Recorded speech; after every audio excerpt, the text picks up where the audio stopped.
Nothing that happened last week had anything to do with Christianity. Yes, the signs were being co-opted, but there was nothing Christian about what was going on. As I understand it, the teachings of Christianity are all about love thy neighbour, do as you would be done to, all of that. What I saw was very much an Old Testament, a vengeance God who's going to take it out on the people who are not the believers. So, I mean, Tommy Robinson can wave the cross around, Nigel Farage can pretend that he's singing about valuing Christianity all of a sudden. But the bottom line is that this is it's kind of a knee-jerk reaction to what happened in the States a week ago, to be honest, in my opinion. You see, I'm not sure. I don't know, Graham. It's too early for me to tell. But what I can tell you is this, that in 2005, when I went to a meeting of centre-right European leaders, including Angela Merkel and various other top people, that was before Merkel had actually got elected as Chancellor. We had dinner in the Bundestag with her. I had never in my life heard, it was a new thing for me, I'd never heard Christian values mentioned so much in my life ever, because we're not used to it here, right? So we had all these centre-right political leaders from across Europe talking about Christian values, we must protect our Christian values. I was like, so what are these guys on about, right? It was very alien to me. But I think it's driven partly by a fear of a feeling that they're under threat, and they're under threat from, let's be blunt about it, Islam. That's how they see it. Well, they might see it that way, but, I mean, you've mentioned the word Christianism a few times, which is an interesting neologism, if you like, because we used to talk about Islamic fundamentalists back in the day. I'm old enough to remember that Islamic terror was committed by Islamic fundamentalists. I would argue that Charlie Kirk is a Christian fundamentalist, was a Christian fundamentalist. The people who are following were Christian fundamentalists. I would argue that Danny Kruger is a Christian fundamentalist. And now we're seeing the rise of the term Christianism.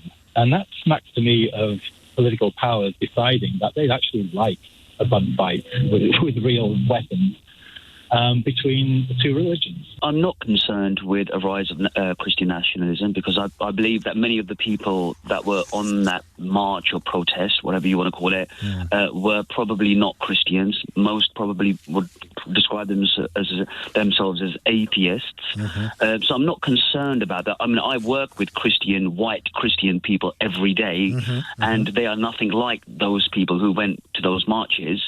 And another thing I want to say is for someone to describe the protesters on that march as all being racist or anything like that, I would say that would be wrong as well. I agree with you there. I like the British flag. Around where I live near Essex, there's quite a lot of British flags flying around, and I like it. I like the flag. There's nothing wrong with it.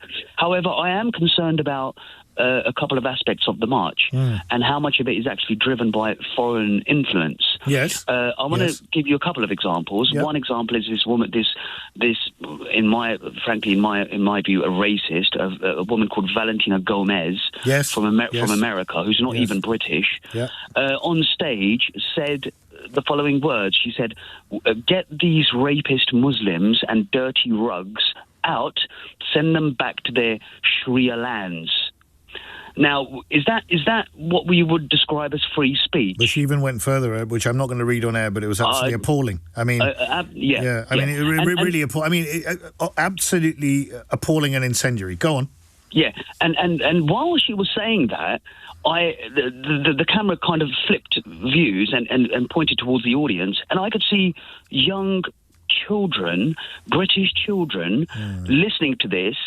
And I thought to myself, hold on a minute, these kids probably go to school with other Muslims, and this is what they're having to listen to. And I was actually heartbroken by that we would allow someone like that on stage to speak about people who live in this country, right? But you see, Imran, what it reminds me of is in the back in the mid-1990s, I used to hear a lot of unpleasant sermons, khutbahs in the mosque, right? Yeah. This kind of nonsense being promulgated and espoused by a bunch of nutters, right? That was spewing hatred. This seems to me to be exactly the same kind of thing coming from a different angle, under the guise of Christianity here. I am quite encouraged to see people taking Christianity more seriously. I think the word Christian nationalism might not really be understood very well as to maybe what's happening here. Mm-hmm. What I can see is that people are thinking twice. They're giving Christianity a second look. So they're having a look. So what's the history in the UK? It is based on Christian values. What are those Christian values? It is loving your neighbour. What does that mean? How do we love our neighbour better? And there was a caller before talking about the Old Testament values. Well, do not murder, do not lie, do not steal. These are still very much political concepts in our constitution, aren't they? So I think people are waking up to the fact that actually Christianity has so much going for it. It's actually the best worldview to base a liberal democracy on. It's the best worldview to base human rights on. I do think this is what Professor Richard Dawkins, I think on your programme, said last year or the year before, that once you actually start to remove the way that we think, the way we do things, the values that we have, try and get rid of Christianity, but actually you do create a void. You create a vacuum for something else to move in. And, that what is the sort of the Muslim way of governance? Well, it's no secret that Sharia law is the way. And, the Quran is packed full of different ways of doing politics. And as a woman, I certainly don't like the idea of not being able to go out without a chaperone, having to, I'm all for modest dress.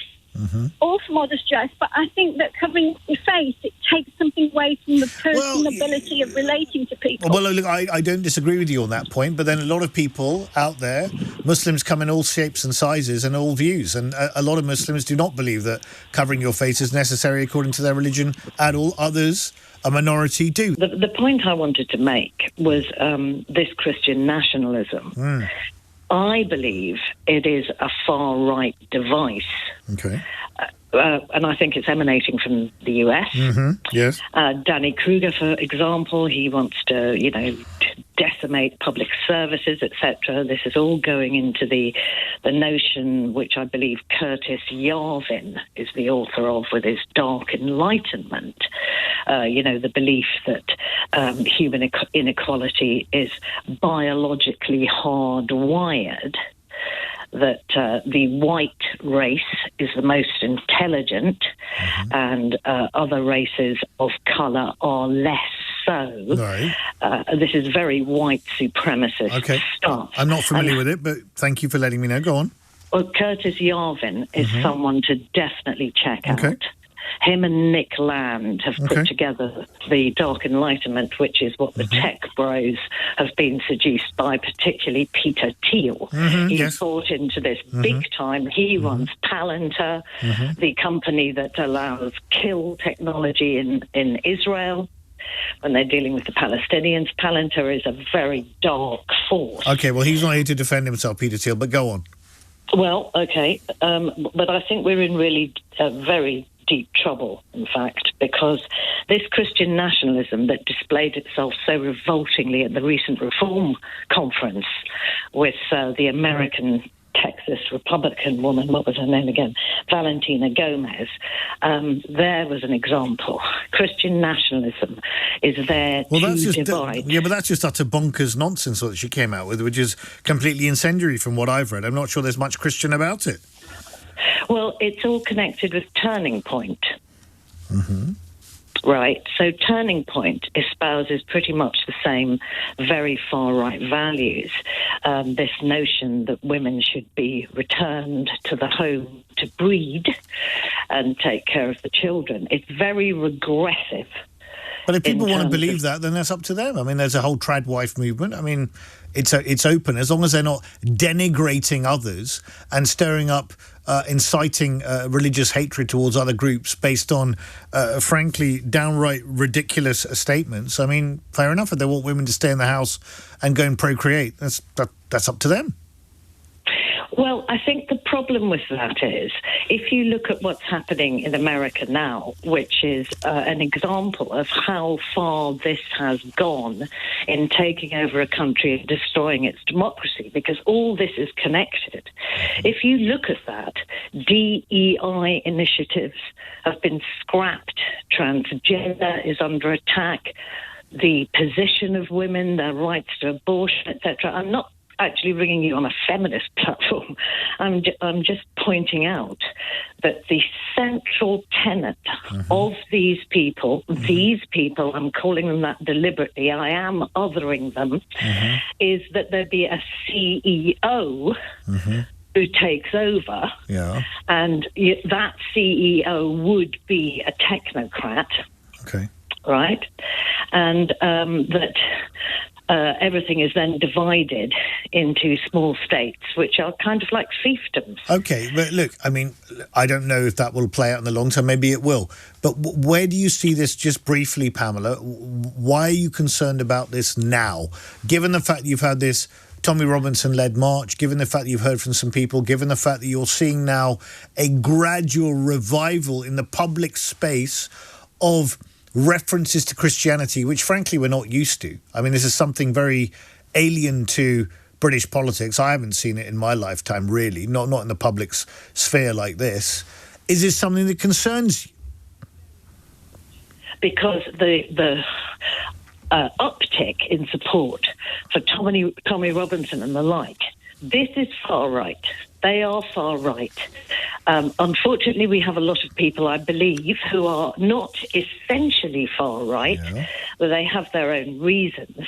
The religious element, we are a secular country. I really believe that. But maybe we won't be forever. Maybe we won't be forever, and I've got no issue if we're not a secular country at all.